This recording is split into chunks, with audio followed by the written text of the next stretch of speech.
Hello everyone and welcome to another episode of Frontend News. Here is what I have prepared for you today.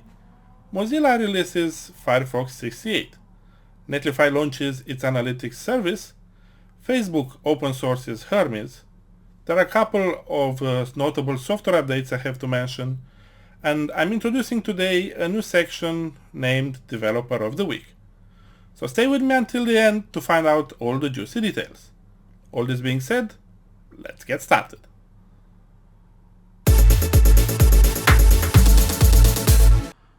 Mozilla released version 68 of their Firefox browser.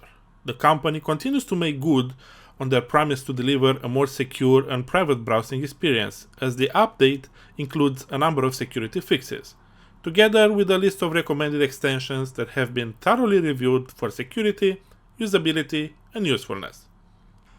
There is also a number of new features in this version. The most visible one is about Reader View, as the update extends the dark mode to the entire browser area, including sidebar, toolbars, and controls. I mentioned Web Render becoming available in a previous episode. That update was functional only for computers using NVIDIA graphics cards.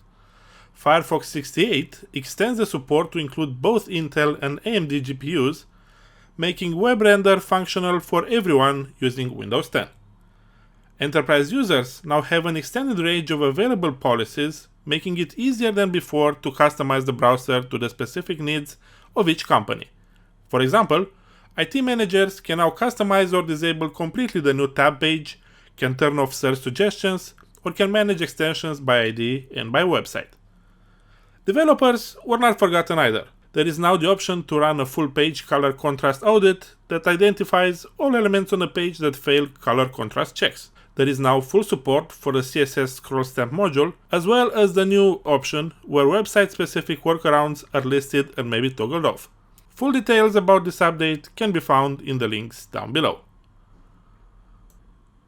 Jamstack is the new cool kid in web development, and Netlify is the most well-known platform for deploying your static-generated website. Users of this platform now have a new powerful tool at their fingertips, as Netlify announced their brand new analytics functionality.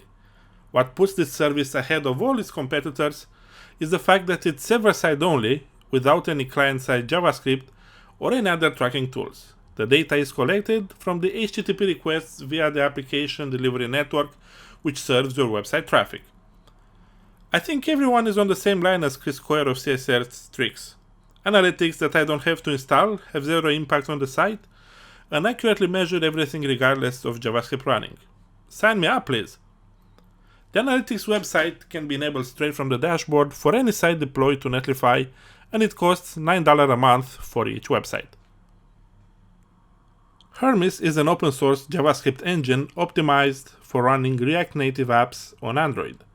Starting with version 60.0.2 of React Native, developers can enable a flag to activate Hermes and use it in their applications.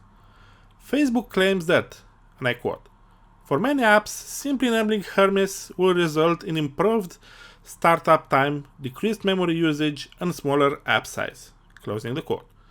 The official page has a benchmark done on the Mattermost React Native app running on Google Pixel.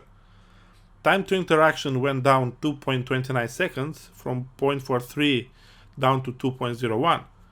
Application size was reduced 19 megabytes, from 41 down to 22, and memory utilization was also 49 megabytes lower, from 185 down to 136. That's a nice overall improvement, but the real test will come from the developer community.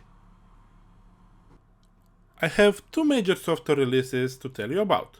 The first one is Next.js, who got updated to version 9.0.